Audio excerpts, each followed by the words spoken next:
I have very much been looking forward to this.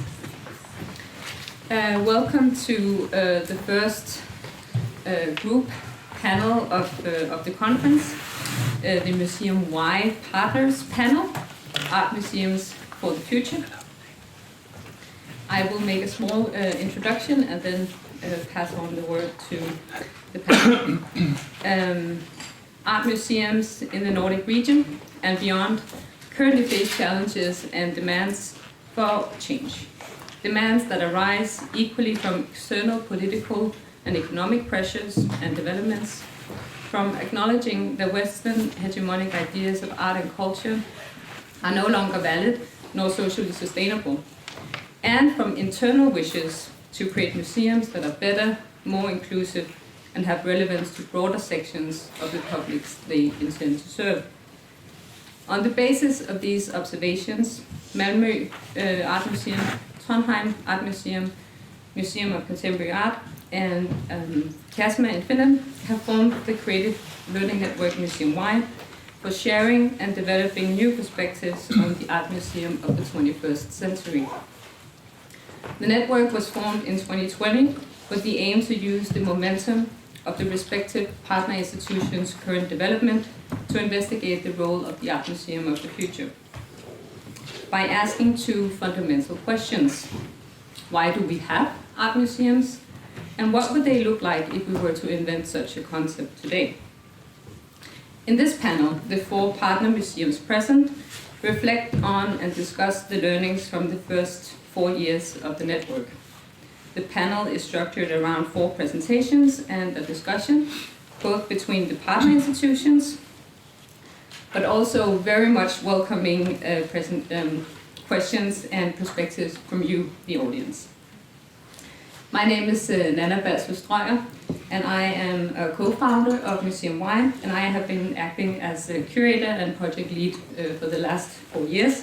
So it's a great pleasure for me to be chairing this session.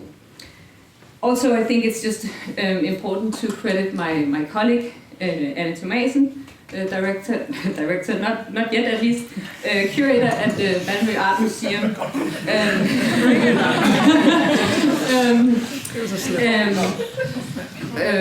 Curator at Malmö Art Museum, who has also co-founded Museum Y and has been a very important part of developing Museum Y. So thank you, Anne, as well. You're already swapping. You're like practicing. Yeah. Nice. All right. Welcome to the 4 partners. Christian Skovbjerg Jensen, who's director of Museum for Contemporary Art in Roskilde, Denmark. Marianne Samnetsnik, who's chief curator at Trondheim Art Museum in Norway. Sara Haklien, who's chief curator of collections in Kasma in Finland. And finally, Kirse Junge-Stevnsborg, who's director of Malmö Art Museum. Please, Christian, you're the first up. Yes, I'm the first. So no, I'm not going to use images. Should I use this? Yes, please. Yes, please. All right. I'm more relaxed. There we go. That's better, right? Okay. I'm not going to use images. I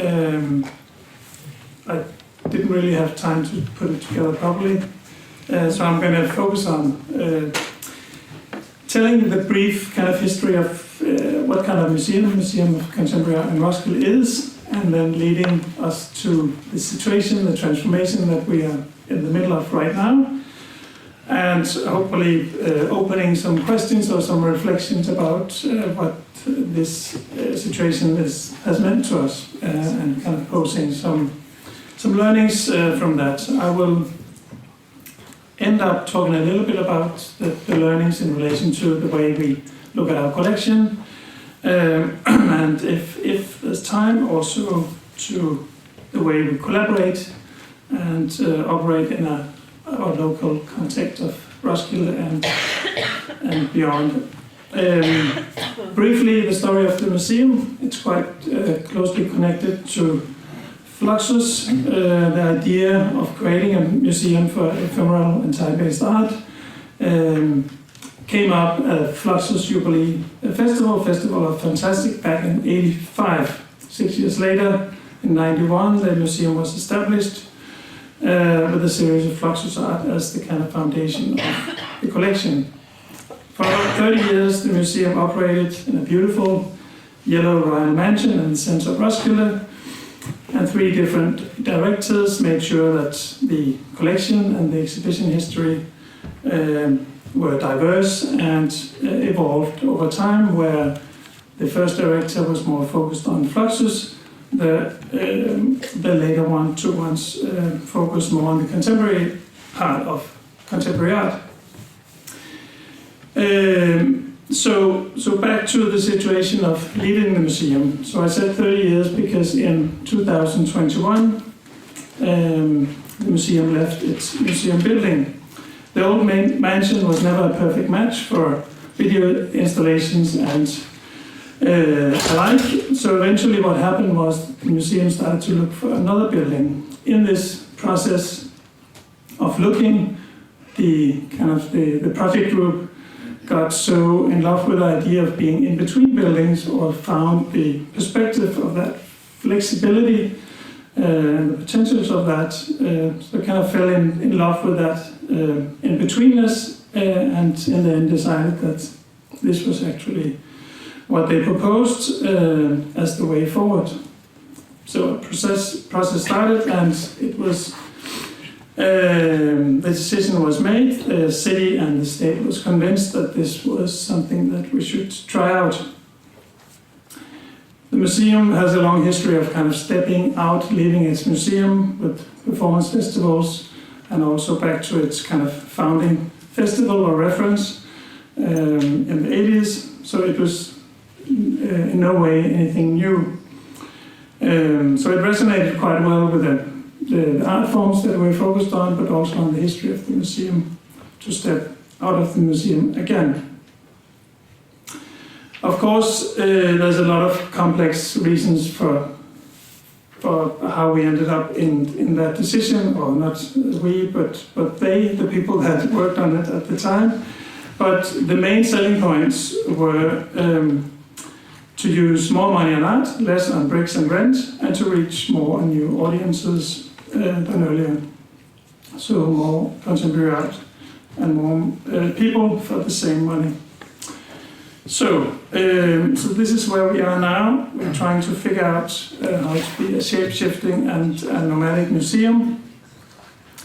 A quite bold decision, I would say, that is now in need of some more clear direction and strategy of how this type of museum take place.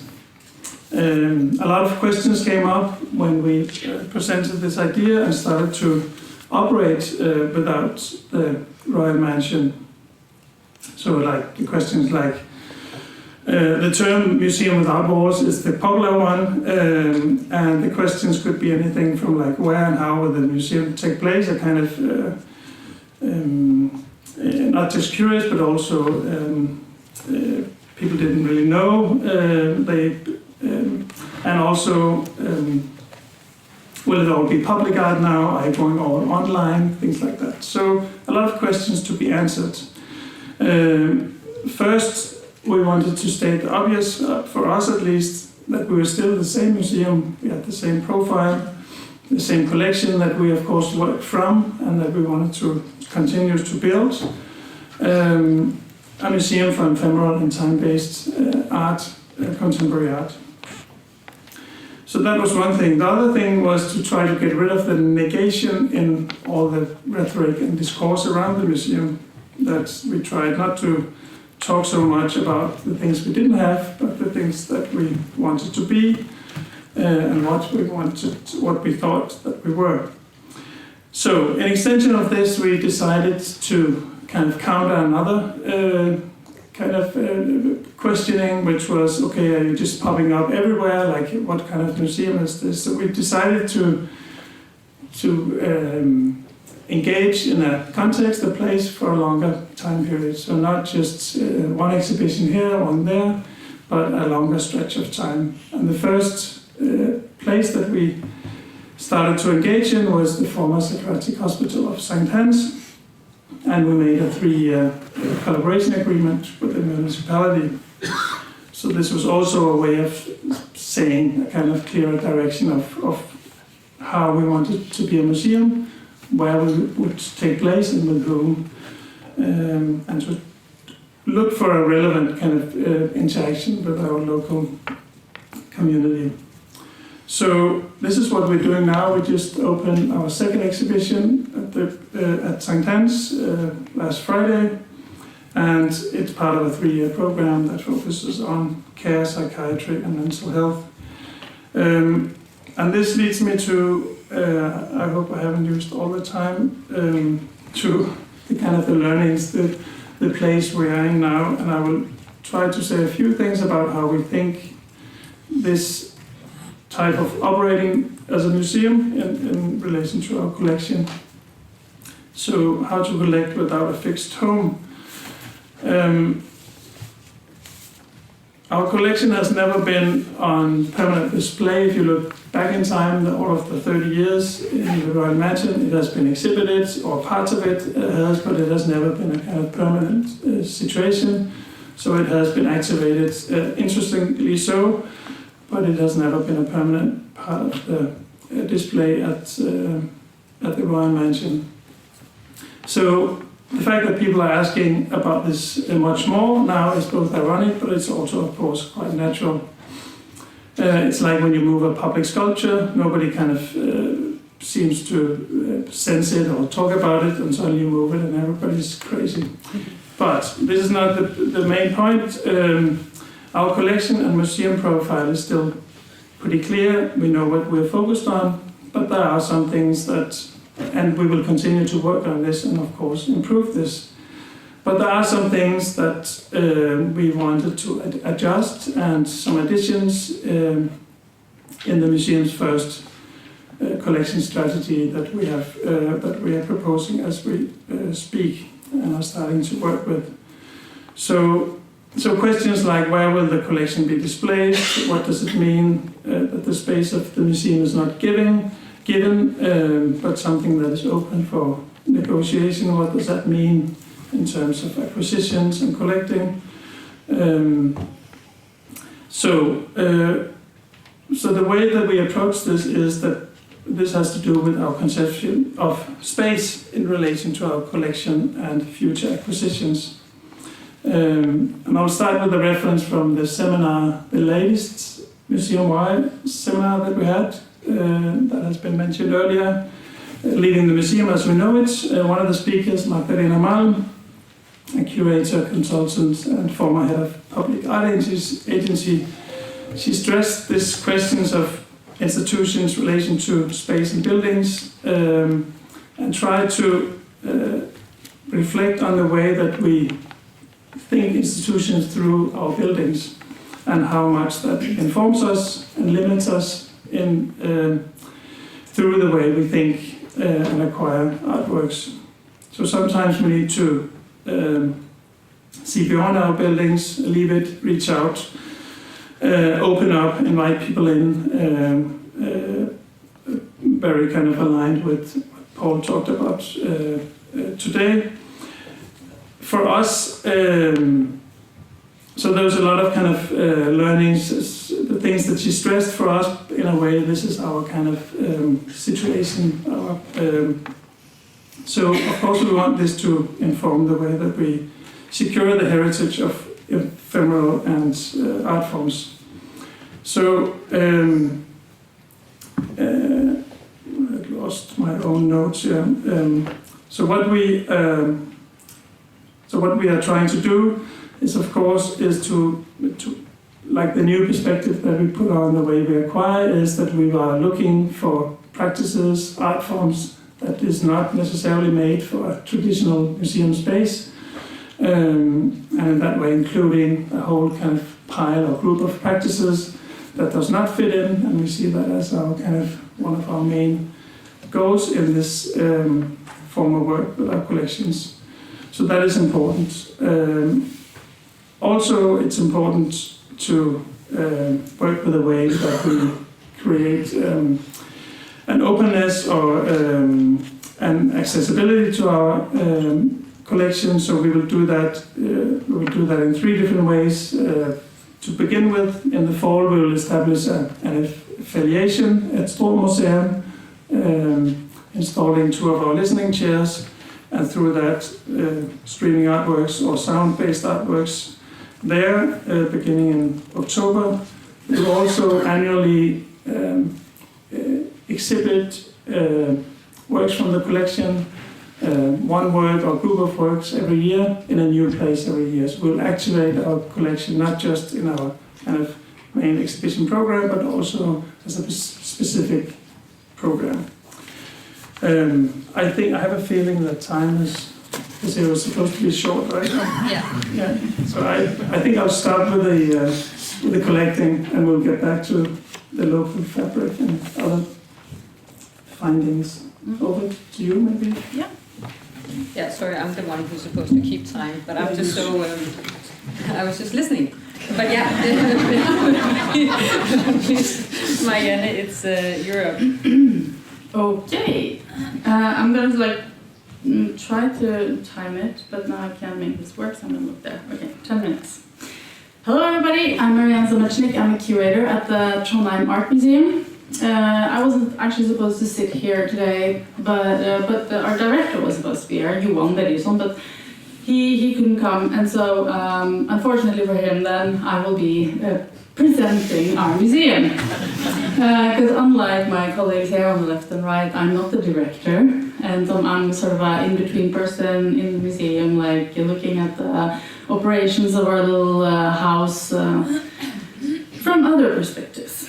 And I can also say that I worked in not the museum sector. I worked in festivals, in Textile Arts Association with video art. I was working in a lot of smaller institutions and as a freelance curator for many years before I started working in the museum. So I'm also a little bit sort of I still feel like an alien actually in the museum, and I have worked there for 4 years and I'm still feeling alien. Because I can't shake this feeling that I used to always have, which is I was always sort of annoyed at the museum, working from the outside of the museum. I was looking at the museum and going why are you so old and so slow? So that I can't shake that feeling. So I'm still having that feeling even if I'm working in a museum now. So I can completely understand all the criticism that is directed towards us as an institution.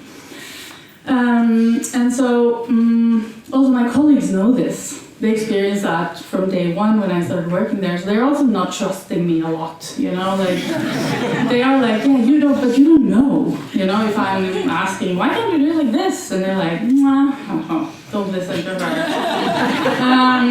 But unfortunately for them, I'm the only curator at the museum. So they're stuck with me. Anyway, so a little bit about the history that I found out after I started working there. The museum actually started as an art society, so it was owned by artists for a long time. It was started already in 1845, and the building we're in was completed in 1930. It's a really nice sort of neoclassic brick building next to the cathedral in Trondheim, which is the most famous place in Trondheim. And this art society, they were buying art, both for lottery and to lottery out art, very strange, but that was part of the thing they were doing. And then they started taking care of some of the work. They didn't give everything out, so they started accumulating art. And after some years, in 1997, it was so many works that they said, okay, you can't afford taking care of the art or the building, so you need to become an institution like a museum. So they kicked out the art society to the building next to, and a museum was formed. So we were young, we're 25 years old, and we just took over something. And since that time, we've also taken over art. We've been given art from the Arts Council, from different gifts, a lot of gifts. So we have a really nice collection, a lot of post-war Norwegian painting, beautiful stuff actually. I'm starting to really love it. But it is also a feeling that it came together maybe a little bit haphazardly.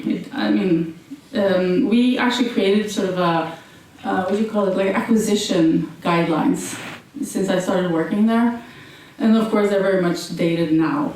So what was before, I'm not quite sure. But what I just recently discovered, because we started working on a gift that we got in 2008 by a living artist, Holmboe. He's a painter. He's like a really old white man. And he's also, he gave us his art in 2008 and a gift letter. And we still, 15 years later, haven't gone through the gift. 15 years later, because we don't have the capacity to handle the gift. So our ability to sort of absorb these like things that are given to us also is sort of limited, which creates havoc. So after listening to the samlingsforvalter, was that the collection manager in the museum, like going on and on about like how these gifts are not gone through, and so I said let's make an exhibition about it. So right now you can come to the museum and actually see the collection manager in the space making order in the gift. And after 1 week, we realized that there is no, the what we have and the letter, they don't correspond. What?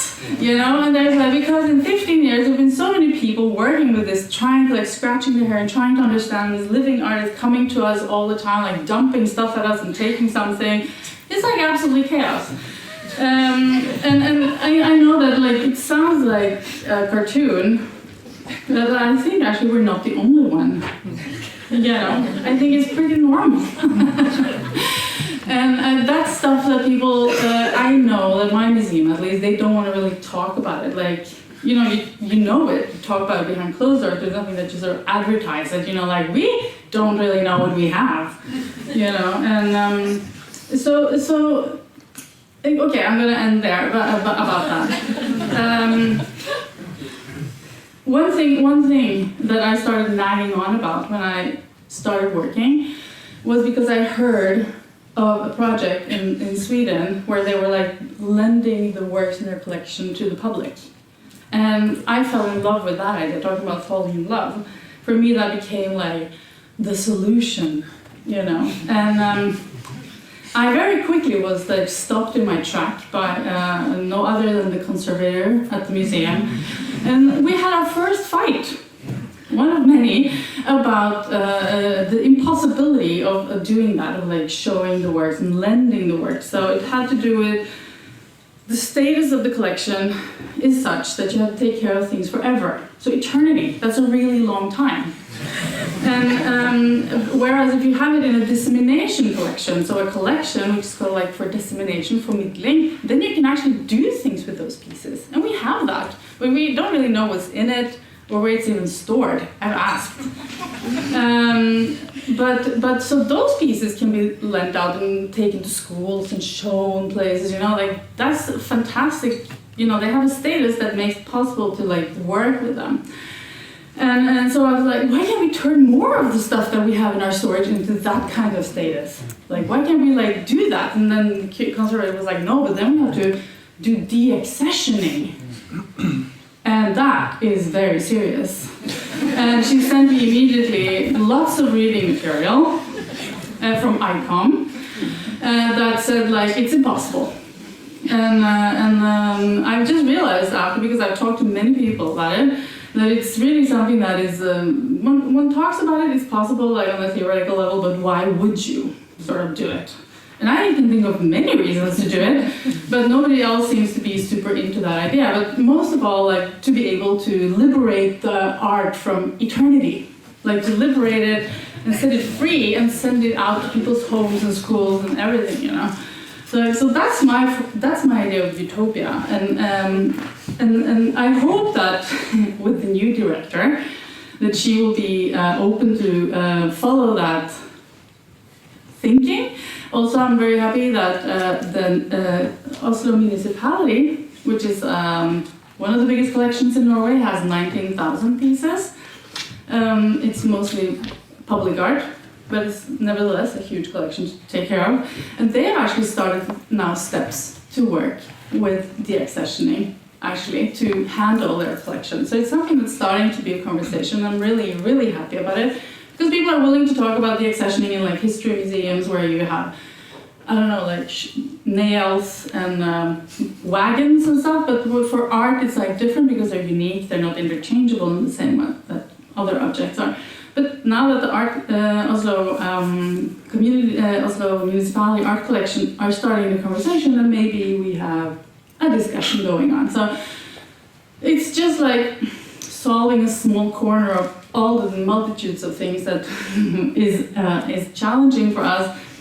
But as we are now being merged with the new museum, which is a museum of arts and crafts, so a completely different field than our own, I think the necessity is much stronger to shape our collection and to work with the collection development and be talking seriously about other ways of showing it and handling the collection. So a radically different form of collection management.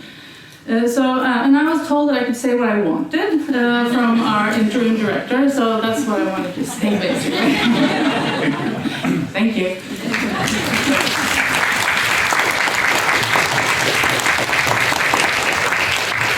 Wonderful. Thank you, Marianne. And I would be curious to know what Johan's presentation would have looked like. This was fantastic, and thank you for your honesty. I think that's something that's super important. Sarah, are you happy to be up next? I think we didn't really discuss the order, but yes, I'm happy, but I have your slides on my computer. Should we switch? Yes, maybe if you sit here, you can control. Sebastian, could you just to make sure that you show Sarah exactly what to.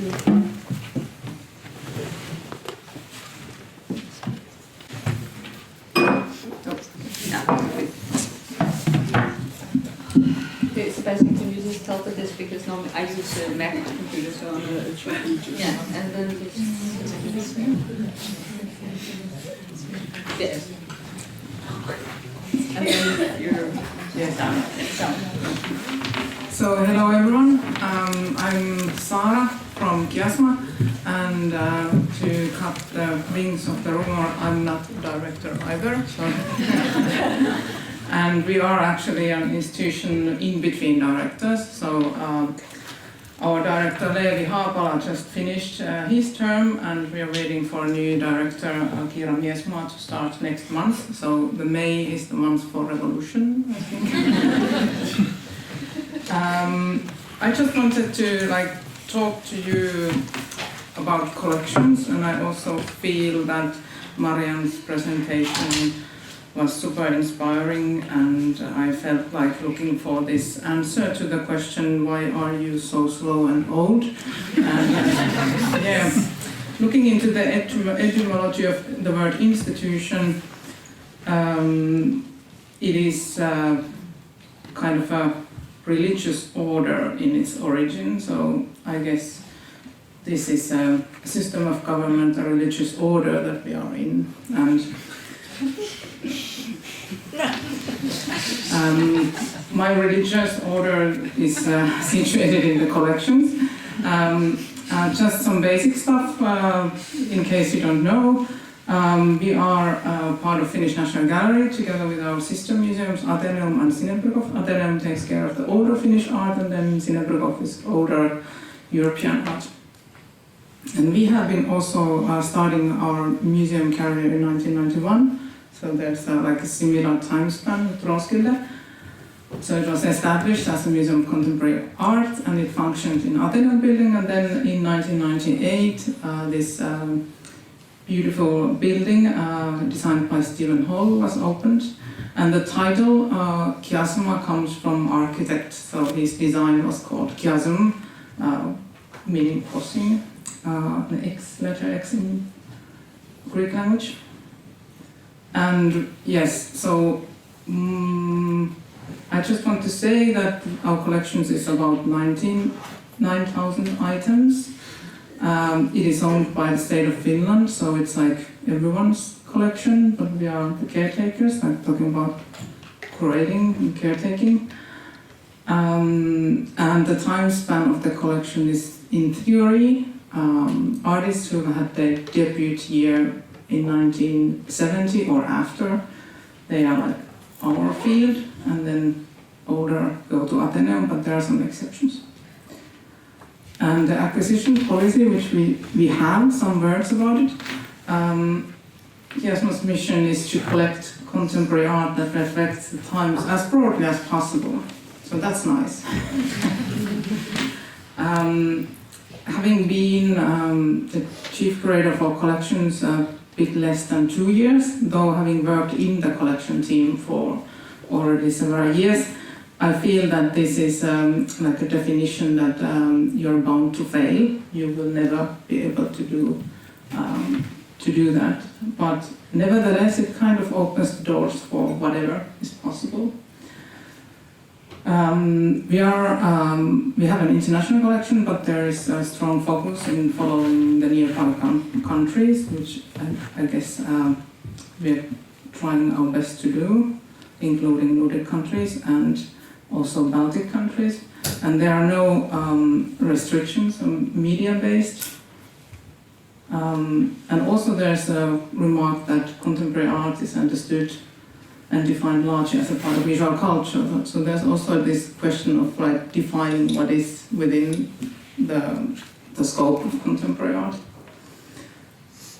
I wanted to share this slide with you. 2 years ago we published a book about our collection, and we asked our graphic designer to help us visualize some data that we included in this collection book publication.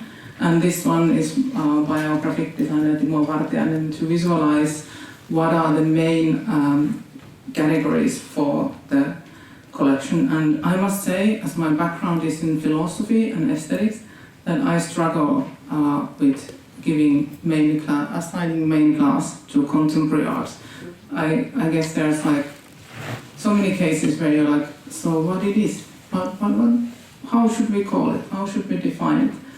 But of course, in addition to this main class classification, we also have like special classes.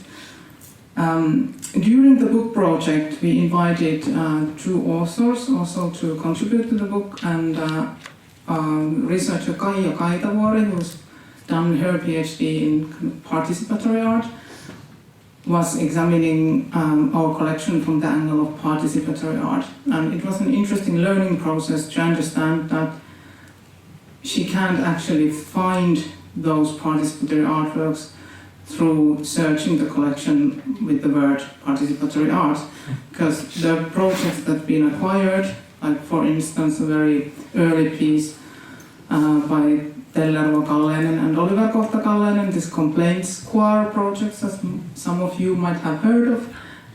We have that in our collection, but it's not classified as a participatory art because we bought 2 videos, or 4 videos actually.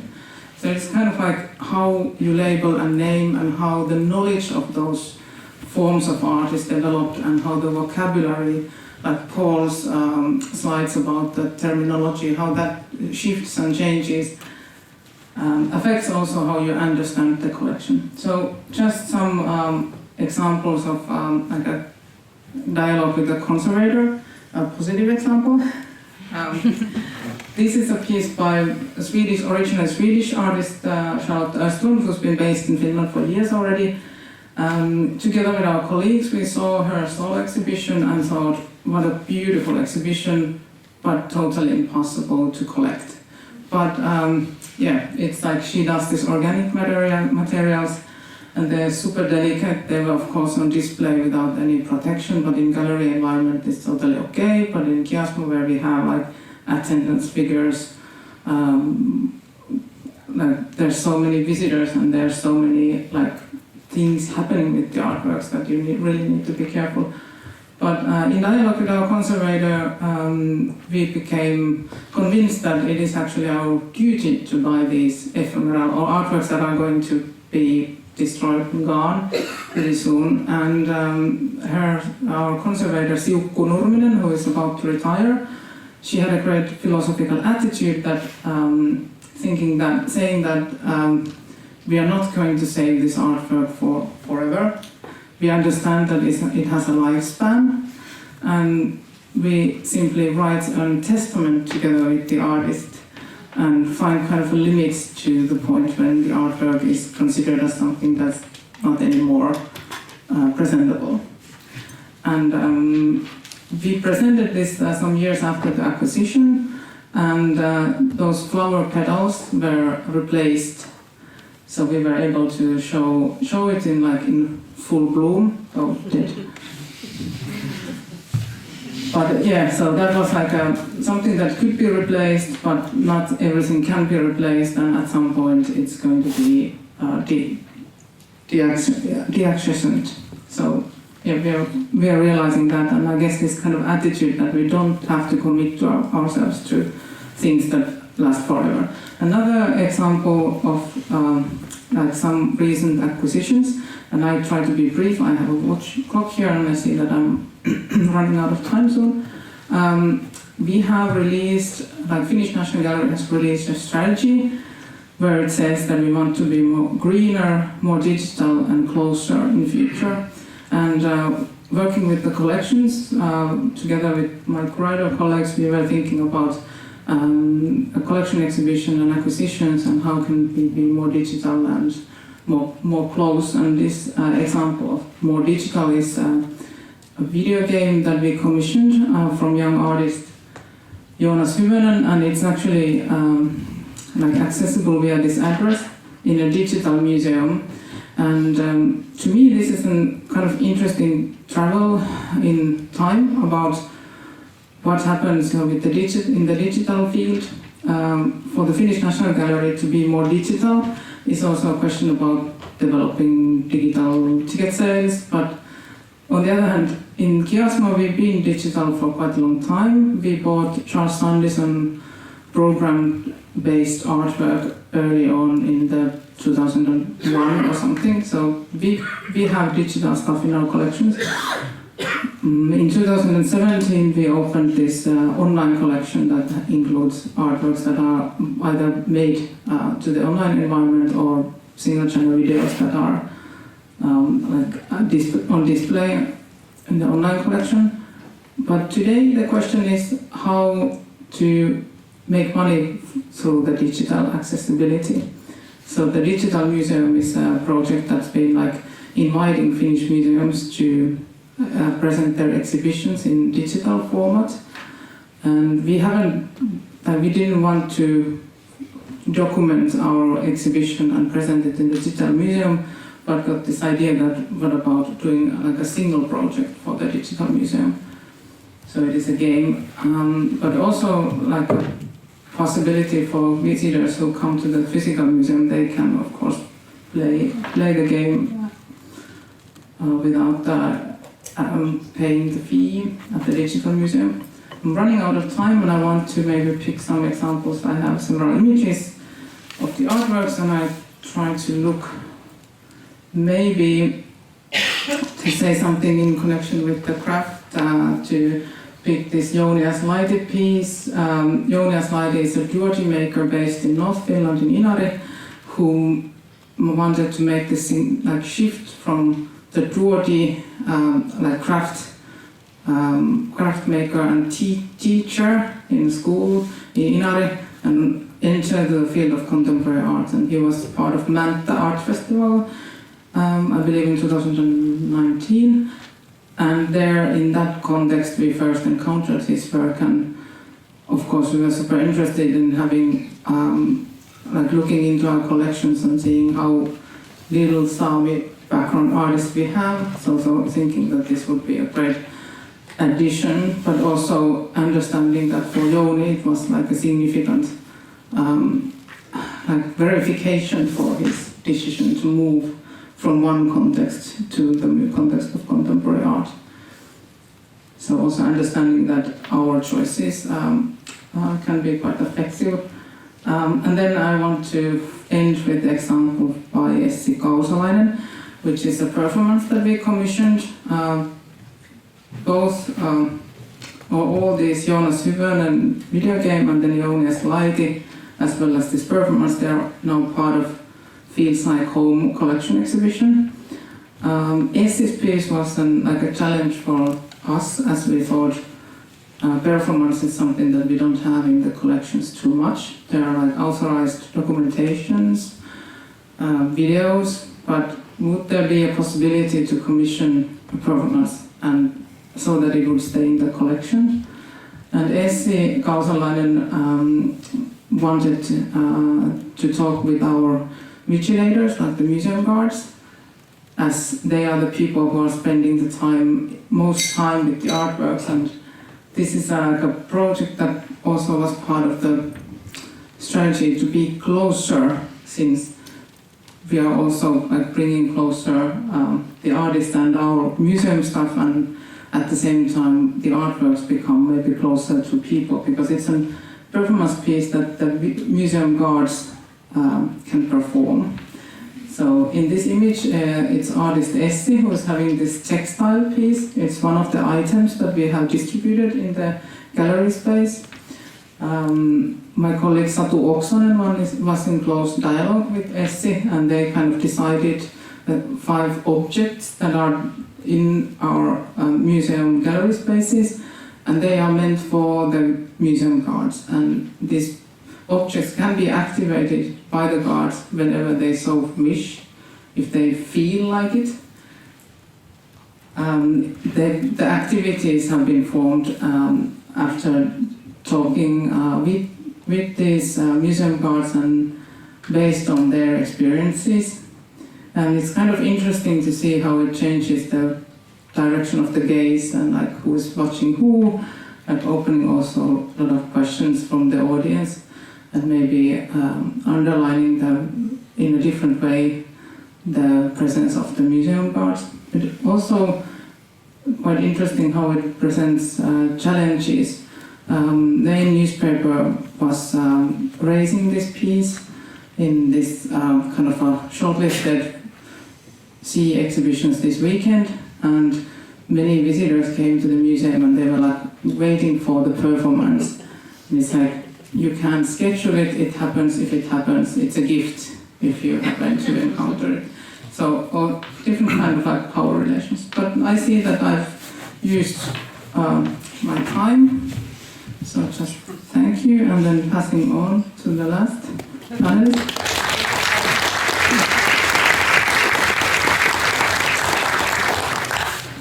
Sure, is this still work? Yeah, okay, thank you so much, Sarah. Well, that's just swap seats again.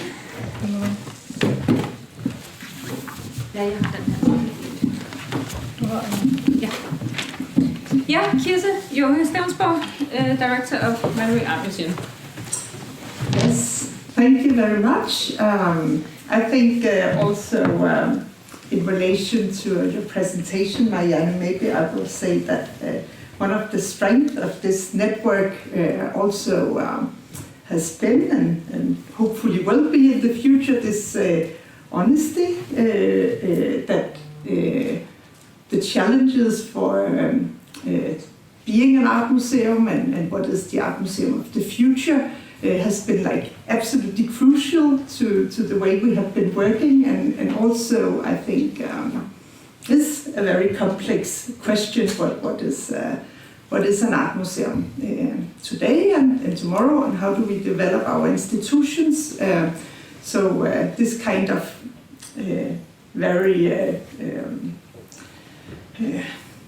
you can say Malmö Art Museum is also resonating a lot, both with this kind of being an institution formed with in old structures, in a slow pace on some processes, and at the other time very vibrant and moving forward into to a new kind of institution. So I think it resonates a lot, and also this kind of dilemmas, ambivalences, and how we should tackle these questions are really important, and also to have other colleagues to discuss with, directors, curators, every staff in the museums.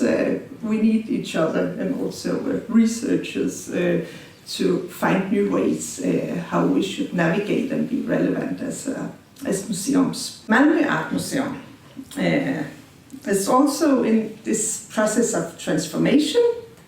We are at one hand trying to find, and have been this for 30 years, a new home for the collection. And the collection in Malmö is 40,000 pieces. So it's also an enormous collection. We also do have pieces we don't know a lot about. And we do research little by little in our collections, and we working on finding ways how to store all the knowledge for the futures in good ways.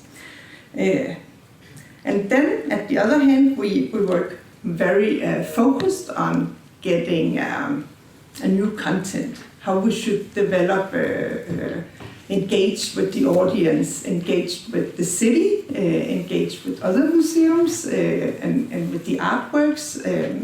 So we are both like developing a new home, as in museum in Roskilde, Samtidsmuseet, to work without a frame and a house, and experiment with this, and then also at the other hand really trying to look inside and see how can we, the people working in the museum, develop ourselves and find new ways of thinking and working. So, like you can say, the people working in the museum, we are the museum. If you have no people working there, it makes very little interaction with society. So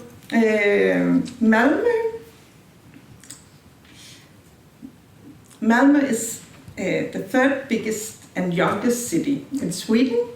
It's a very multi-diverse city with more than 189 nationalities. And 50% of the population is under 35. So we really have a very young community and very diverse community living in Malmö. We have a very big audience at the moment. We live in a Renaissance castle, or at least in the building behind. And also we live together with a museum that is more like a universal museum, and we came and we were separated from that museum 25 years ago. So for the last 25 years we have been waiting and working and developing this art museum, and we are I would say we are really working hard on this and trying to find new ways and experimenting. We have a political call to hand in a final concept for a new art museum. And we also have a specific place we have to work on in the future. It's not published where it is, but we have very specific instructions of what is possible to do in Malmö on this. But until, and also for the last 10 years, there has been like a very active process of trying to navigate in the political system and trying to find new ways of developing this museum. You can say we are working on trying to professionalizing the whole institution at one hand, but also we want this kind of more time and also engagement, and also be valuable and also be sensitive to what could be really interesting or relevant to do to develop this new museum. So it's not that we have the answers to everything. We try really to see, can we also listen, how can we learn in different ways before we just move into a huge building. We think maybe that would make very little sense if we don't know what we will do and how we will do it and why we will do it. So this is, you can say, the task we're working on at the moment to formulate. And as I say, we have quite short time now, but that's because we have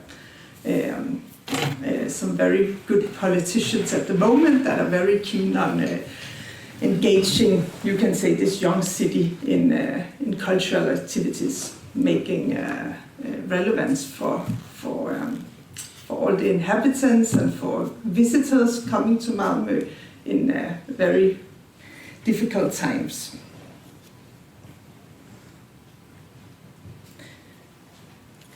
The collection, I will say just a few words about the collection, and it's we have like 1% on display at the moment, so it's very little, and we are searching for methods how we should work on getting to know our collection. It's also, you can say, Marianne, it's a hard work. As maybe if you are a little group of staff and you have 40,000 pieces, it's more than a lifetime job for all of us just to look at all pieces. And one of the projects we have are doing at the moment is a one-year research. Morten is working on this project for Cell, one of our curators, and it's like with departure and just one object. We have also craft and design, a Jewish unknown Chanukah, and we have a full program exploring and discussing this single object, and then we are finding ways how to gather all the information. So we have had talks and we will have seminars, and also we have different curators from other museums coming and looking into our collection to see if they can see traces of this Jewish object and history, how it is formulated in our collection. That's one project, and it's like research for 1 year. But there's a long way to go if we should do it with 40,000 pieces. Then we have launched, last year we started a project called My New Museum, where we focus on listening and learning. We discuss future visions for what could a location be for a new art museum, what could the urban, what kind of urban environment, and also you can say people, what kind of groups and activities, interaction and dialogues do we wish for this museum. And we opened a place outside the institution in the main center. So we did this, I will put it here, like My New Museum. And we have gathered a lot of information and ideas and thoughts and challenges from everyone we have been working with. We had an open call. We had two architects, artists, Sandy Hillel and Marie Kraft. They work with 150 students, and Sandy Hillel is also working a lot with being a host and who is hosting. So we have been formulating, thinking about the whole concept of the institution as platform. Now we are moved into the library in Malmö, and that means also 10 new libraries, I think 12 new libraries in areas in Malmö, because that's a way we can get in contact with a lot of other people we normally not see in the museum.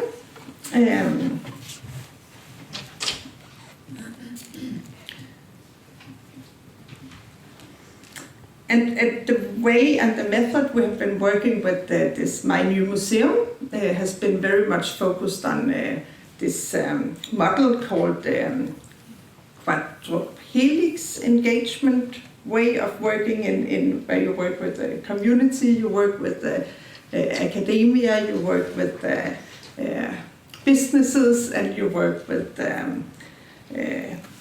you can say public government. So we have been very much inviting people, putting up talks and discuss the way of how could different groups be relevant and take part in formulating this new art museum. And also a way maybe to reach people who are not coming ever to this place.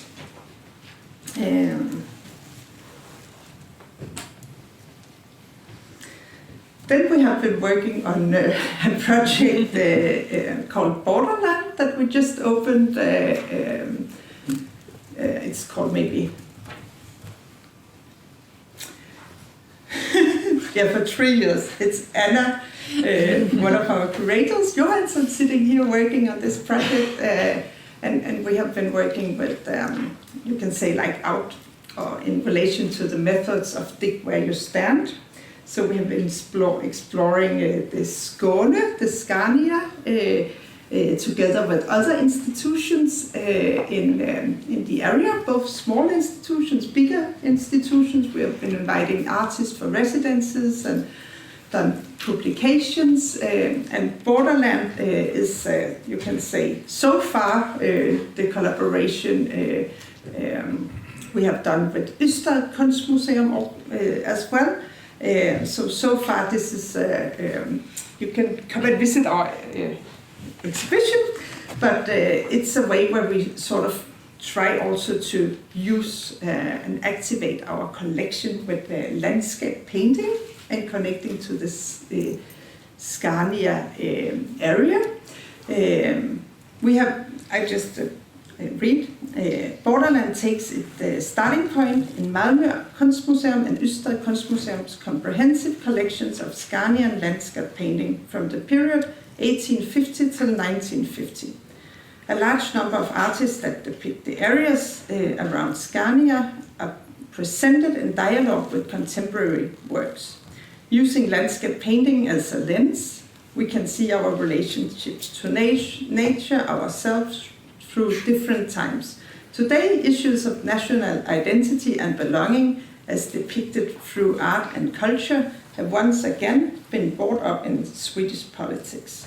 Borderland problematizes the role of landscape painting in relation to notions of culturally homogeneous original place in the past and how artistic representations have been used to create sense of belonging.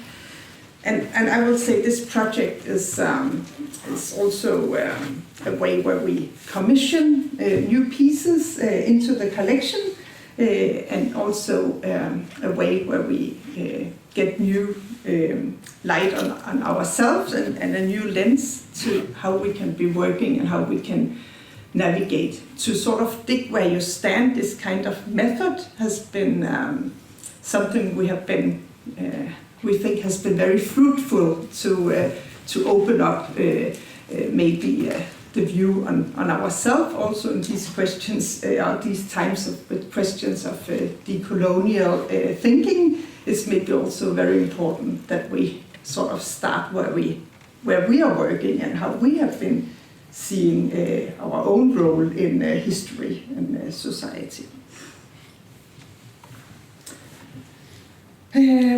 I think the last thing I will say that we're working on, and I think that all of us also have been, some of us has been also in dialogue about this how we sort of make engagement for and how we make decisions and how we for, you can say, acquisitions, who are sitting at the table, who are taking decisions on scholarships, on grants, different kind of important decisions when you are formulating a new museum. Especially, you can say, also for the future, for who are the people who will use this museum in, you can say, 50 years, 100 years. How do we navigate in this and create something that is valuable for many people and also for the people of the future? So we also thinking a lot about how should we structure these processes, having advisors or engage more people in taking decisions and not just being on our own in this work. Yeah. And on that note, I think I have to interrupt you, Kirse, but maybe you No, I'm finished. finish it. Perfect. Thank you so much.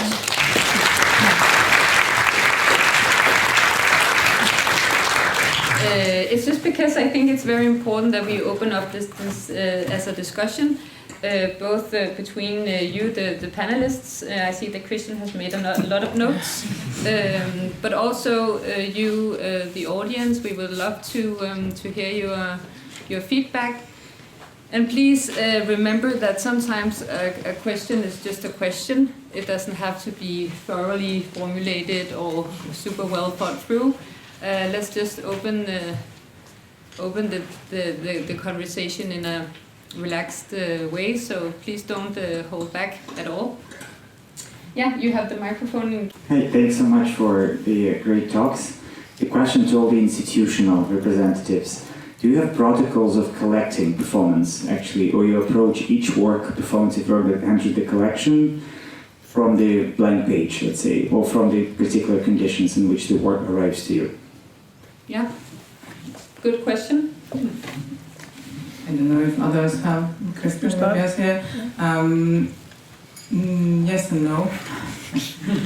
So when I started working with the collections, I was told that we have these like authorized documentations, so that the performance is like recorded, and the artist is authorizing this recording. That is like the way that is going to be then presented. But with the Essi Kausalainen case, for instance, we were talking with the artist, and my colleague Satu Oksanen was like challenging Essi to think about, because she's been doing a lot of these kind of performances where she's using other people and like instruction based. But what will remain in the collection is that we have the instructions of the artist, but also the objects and also the observation from our guides. So throughout this year that we have the collection show, so there's no permanent hanging either in our museum, the observation will be documented, so that then the future guards, if we at some point want to activate that, will have also the knowledge and experience from their colleagues. So I would say that we are also flexible in thinking new ways to, and yeah, it's an evolving practice. Yeah. We don't have a protocol. I know, I mean, that a lot of things has been written and shared in terms of protocols, but it's not something we have introduced, and I think actually it's better to keep it open and go in specifically every time like you do it every day. I wish, but we would like to do it more, but look at it very specifically. What is the right acquisition model or contract for this, because there's a lot of interesting ways to do that.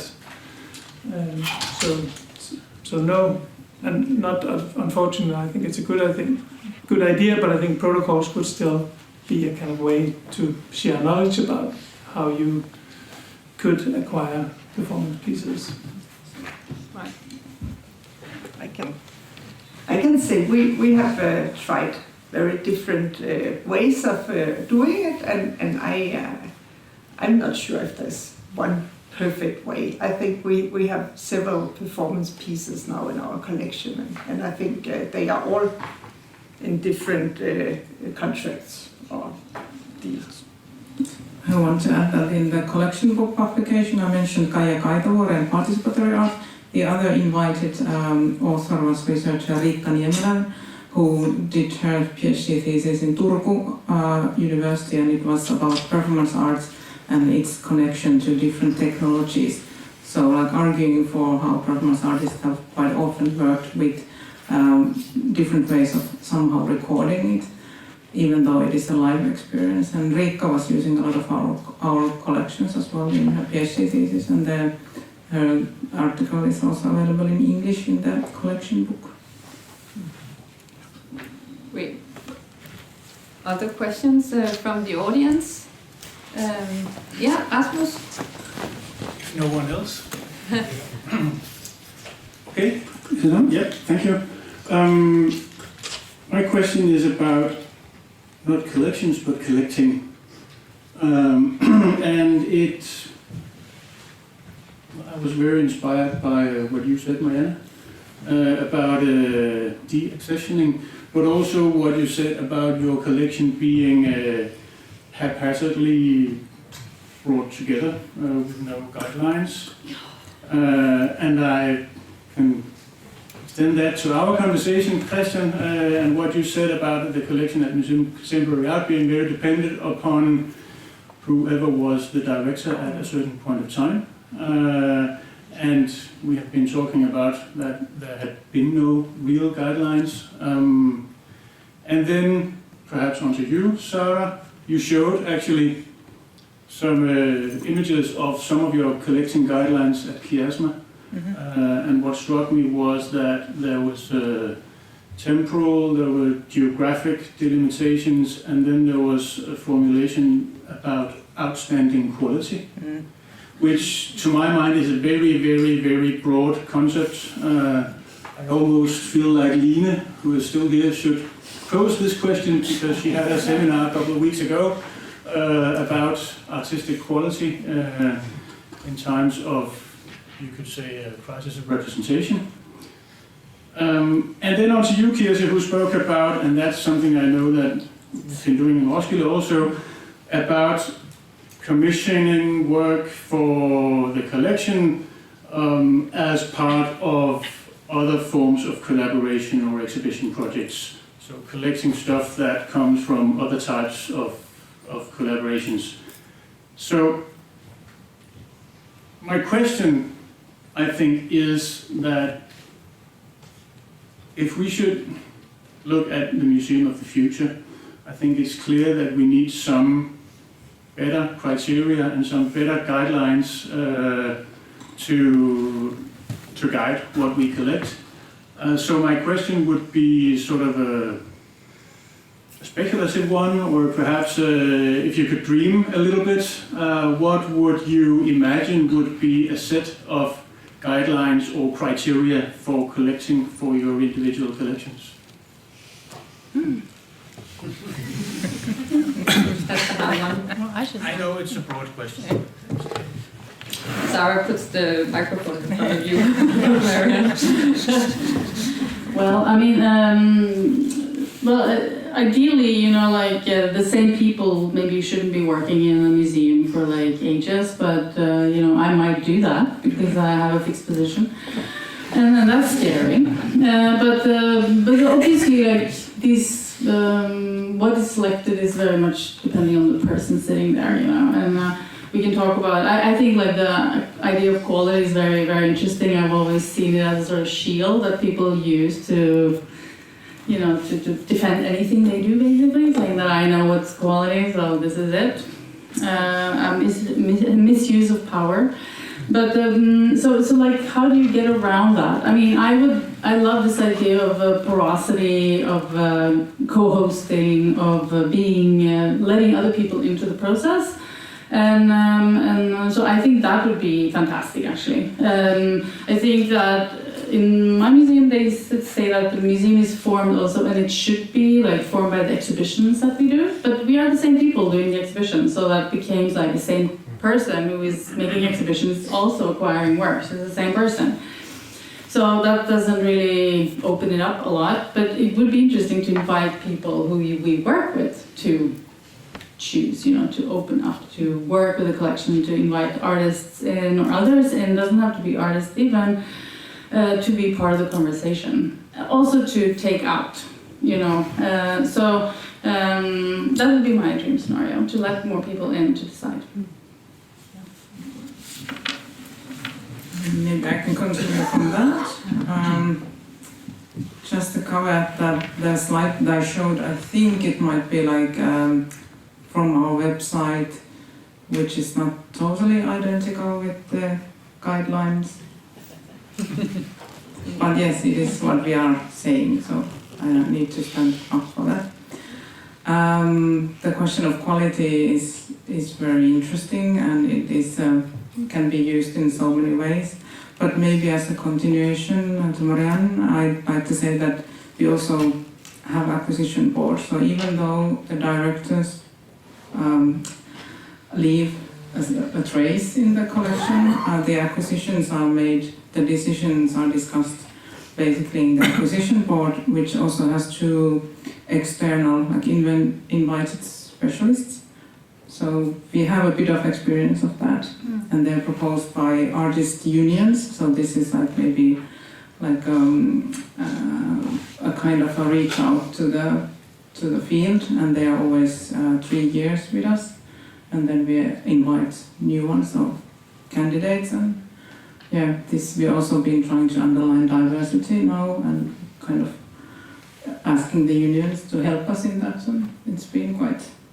I think we've been slowly doing also some progress as an institution, but we are old and slow. No, I mean, we're also worse than that because we used to have that and then they got rid of it before my time, and I don't really know, but I think it was like a messy thing, but it was like the art association, like the regional art association. They had like 2 people in our committee to be part of the selection, and they got rid of it to have like even more centralized power. So you know, those moves go both forward and backward again, unfortunately. I think it sounds beautiful with that, all of that kind of diverse inclusion in these decisions. Of course, it also differs from small to bigger institutions, what kind of infrastructures you can do, but I would love to do that. And then I would love to do kind of more complex acquisitions that, like I said before, try very specifically to look at what is the right kind of contract or guidelines for this particular acquisition, so that we also open it up for negotiation. The whole idea of a contract, it can look in many ways, it can have different kind of strands. So it's time-wise, in terms of, is it internal or not? Can we have kind of could that be an end, or could maybe the acquisition land somewhere else? I mean, in terms of collaborating around contracts. So open it up a little bit. We also have, in relation to this, these thoughts, a big challenge coming up, because within maybe 10 years we will have to move all our collection of 40,000 pieces. So it's also how much more pieces can you fill into our storage, and also all these 40,000 pieces has to be handed by someone, packed and unpacked, taken care. So it's also a big work of caretaking, and in that process it's super important what we are collecting and what we are doing in such a situation. Also, can you execute some pieces? How would we deal with all these questions? It's you really have to think. You just accumulate works to the future. So that's also one of the reasons why we are doing so many commissions, that we're actually making sure that we spend or we buy art and we get art into our collection that we also showing, not just filling into a huge storage space. So it's also kind of, I think, to be some kind of responsible to the artist, to society, and also to the collection somehow. But we are talking a lot about how to do this. Mimi is sitting here working on plans for this. Looks like Paul has a... I think it was actually Dragos first. Oh, Dragos, okay, yes. I was just thinking, because it's been a long process of exchanges, reflections, and thoughts about museums in the network. And I was thinking if you can reflect on what would be one or two major learnings that you take from these years of museum life.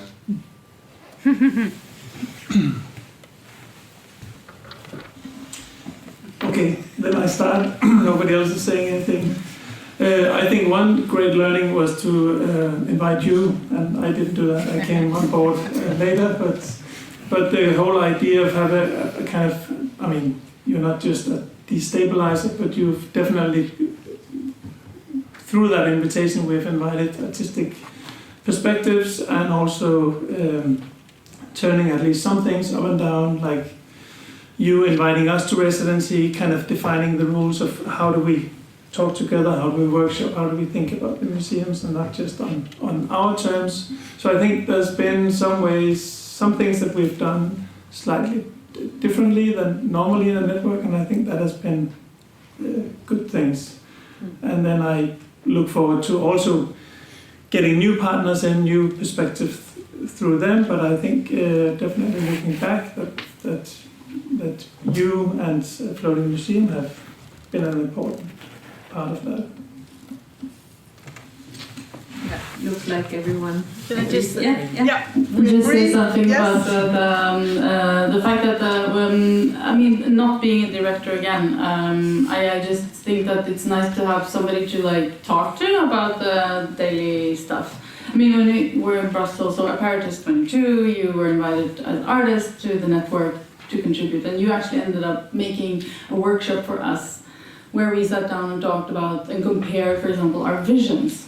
And we are like established institutions, and we were like brainstorming almost together in this. So this is a very like practical thing, and I learned from that we like we have very many similar problems that have very practical solutions sometimes. But so that's one thing.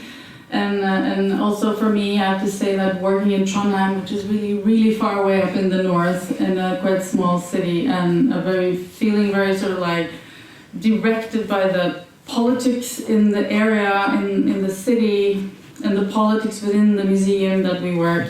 It's been incredibly important to lean on the network and say, I'm not taking this out of thin air. Like this is a conversation. Like I will actually go back now and go, they do it like this. And can we talk about that very concretely? Can we use that example of how they do it into our work?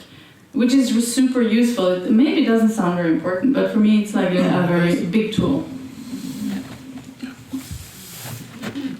I think also we have so much focus also on our building, so to be in this kind of network where we have so many different resonances and challenges on more content-wise, vision-wise, asking questions, speculating, then I think it's super valuable to sort of stay focused on what is really important. That is what we are doing. Yeah. I think that it's Paul, right? yes, it's perhaps only fitting that Paul gets the last comment of the day. Unless there's somebody else. Yeah. Unless, if everyone is okay that we go a bit over time. Yeah, people are nodding. So yeah, please Paul, and then if anyone after that. Cool. Thanks. Thank you all for your presentations, and also for maybe opening up the question of the constraints within your institutions, particularly in relation to the building, the collection, and the possibilities and impossibilities that these might bring. And this is probably where my question it kind of breaks into two parts. But the first part might be to think about how you have institutionally thought about mobilizing the collection beyond the museum itself. And I don't mean just putting it online and making it like a database and so on, but really mobilizing the collection in terms of thinking about its role within public society, its role in terms of education, learning, schooling, and so on.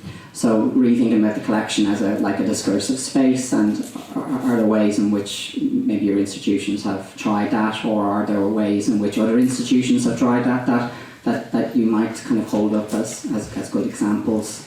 I'm thinking of lending works, but I'm also thinking about exchanging works. I'm also thinking about just mobilizing it beyond the kind of like the constraints of the building and the constraints of what the collection can and cannot do according to all the various protocols. So that's the first part of the question.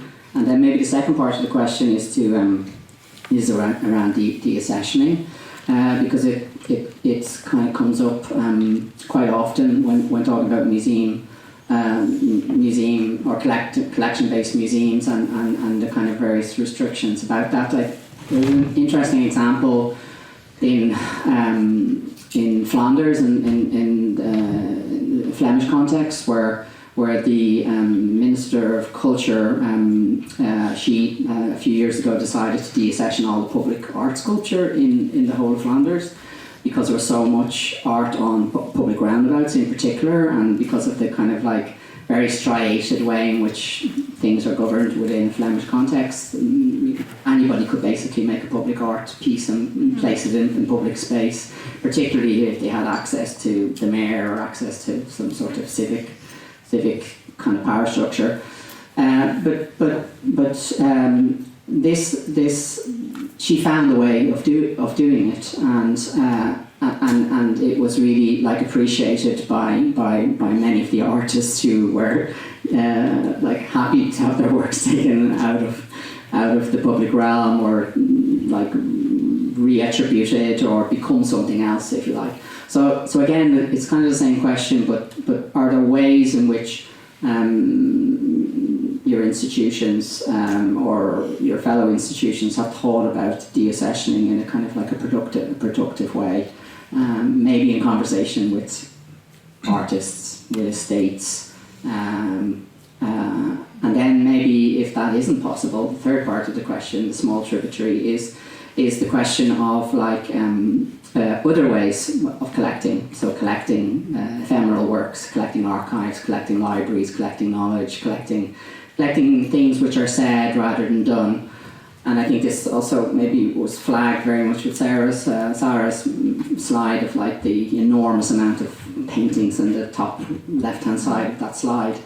And given that, I would say, 95% of contemporary art, it doesn't take the form of painting, and in fact takes forms that are very difficult to collect, which I know you touched on in terms of performance.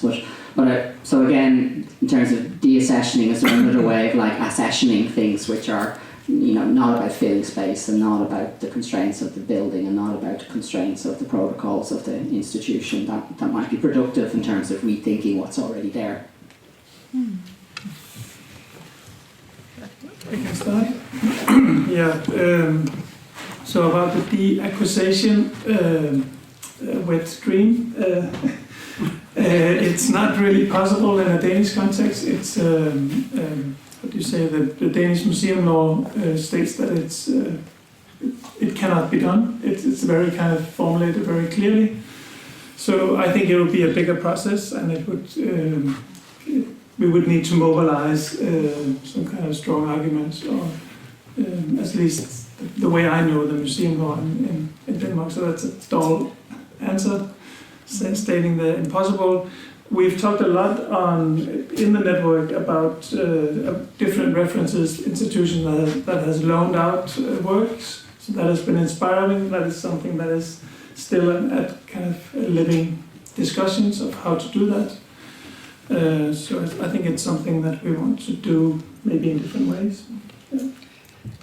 I can say at the moment within my new museum, we have a proposal out from Sandy Hillel we have been working with the last year, and that is selling one in her living room, and how she's working with hosting and who is leading a discussion.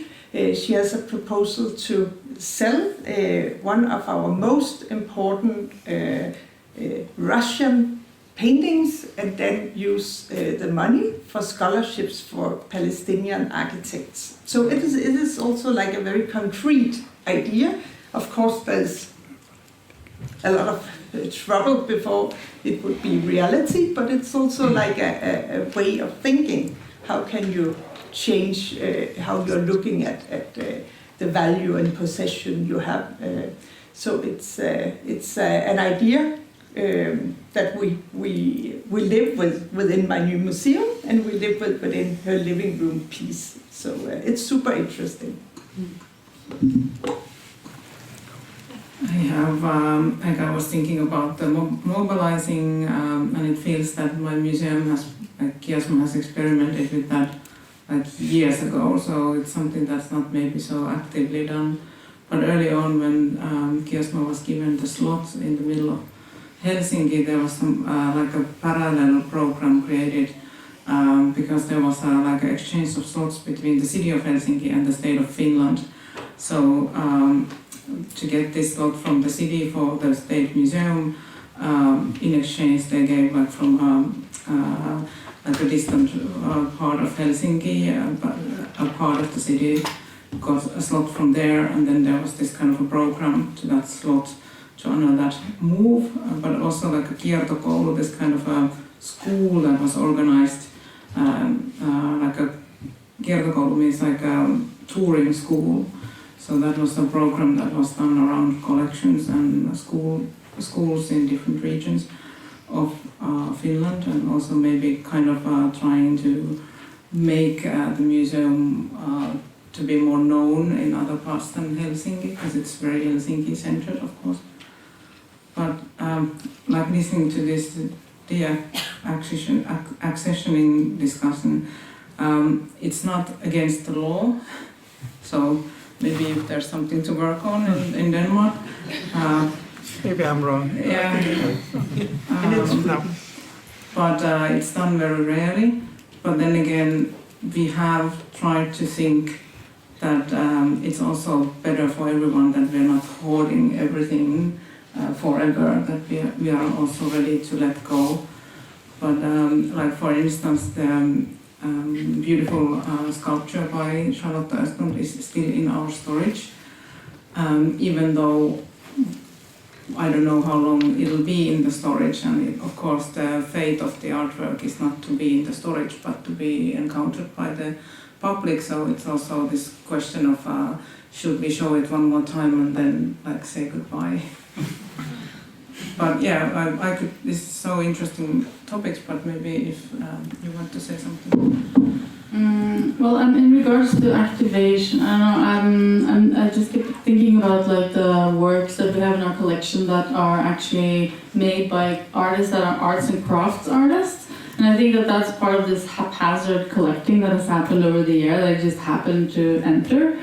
And also maybe because the previous director, like way before me, was a textile artist and actually very interested in arts and crafts. So now that we have a new permanent collection, we have partly also borrowed pieces from the museum which we are going to be merged and showing works then that really are either like furniture, which is really not visual art, to talk about or just start a conversation about, you know, the two different fields, like how we can be together in a new museum. And funnily enough, nobody has picked up on it at all. Like nobody has registered that the pieces are not from our collection. They're actually in our permanent exhibition collection, but they're not from our collection. Nobody has picked up on that. So we've tried to like use that, also inviting an arts and crafts artist to curate one of the rooms with pieces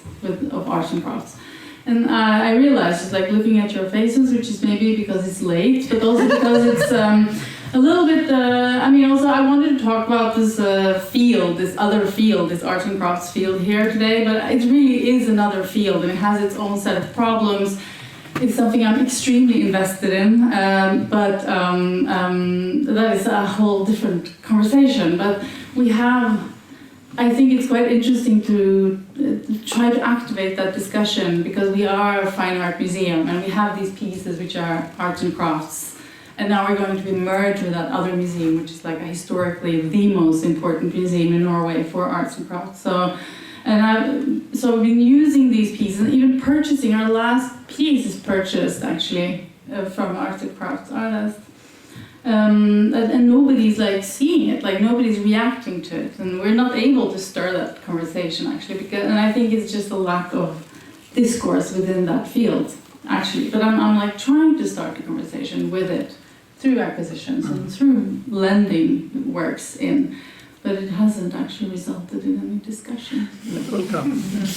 No, but you're optimistic. You're completely right, Mary, and I also feel like we're just getting started with these discussions, and hopefully you just have to remember all of these questions that we can continue for the coming days.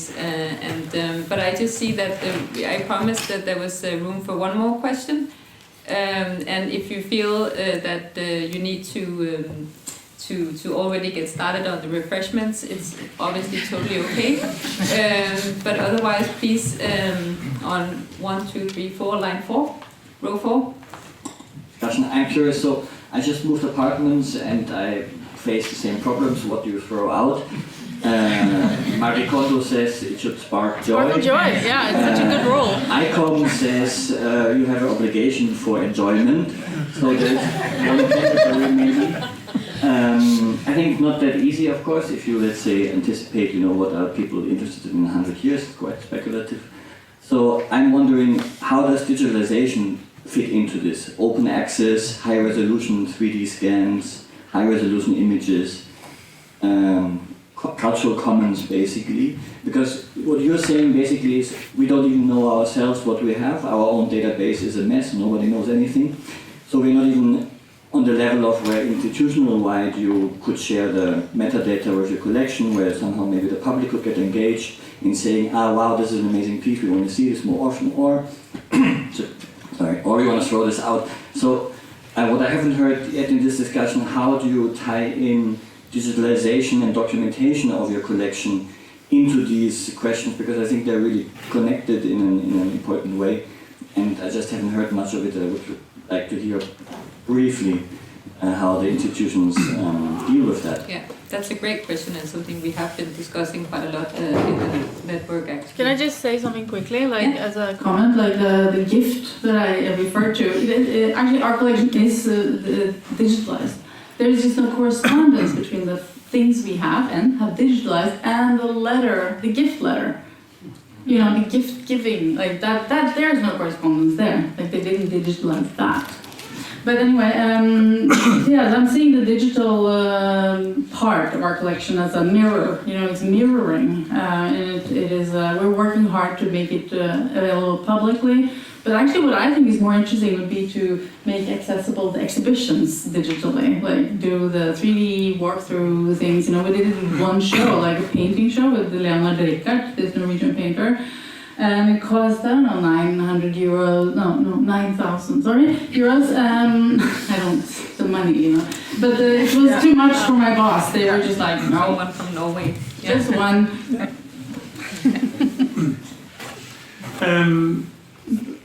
I want to say that you're talking about exhibition. I mean, the history. The museum started by kind of having a very inclusive way of looking at what the museum was collecting. So it was artworks, it was documentation of artworks, documentation of exhibition. Everything was put into the same pot, which was the collection. And then at a certain point, the Danish foundation or the state came and said you need to do a separation. So a separation was forced through. More or less with or without the will of the museum. So it was an interesting kind of development. Today we're trying to push the archive closer to the collection, because the archive is a lot of different types of documentation, video documentation of performances, documentation of the different exhibition that has been throughout history. So this is super interesting. And the thing you can do with the archive, you're very free, so there's no demands. So you're much freer there in terms of the discussion earlier, where the collection it's a totally different ballgame. So there's also an interesting dynamic between these two forms of collecting, because you can also, and we have started to do it very small scale, to kind of collect things for our archive. So that's maybe an opener for a whole other discussion.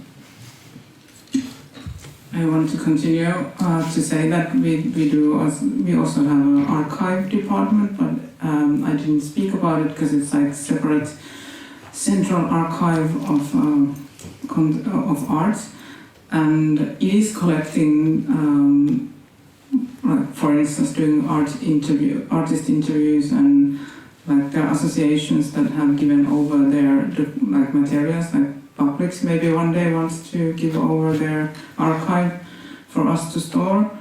And the archive part has also done a lot of research, but not anymore. So there's been like a collaboration with the research, with the university in case of performance art and earth art. So this was maybe a continuation for Paul's question.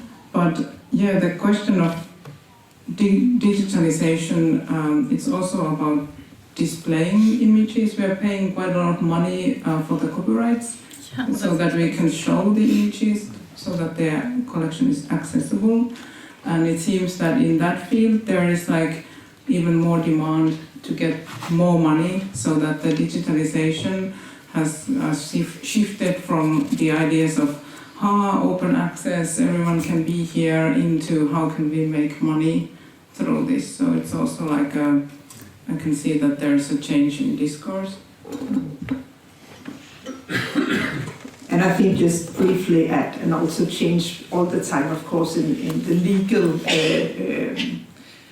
processes and rights and legal questions. So you can say for us it's like really running behind, and then we actually we really have some, I would say, great visions for what we would love to do, but we also it's a big work, a hard challenge to digitalize everything. We have a database that we are fighting to get out more for legal reasons, but I think it's super important. So we just have to team up.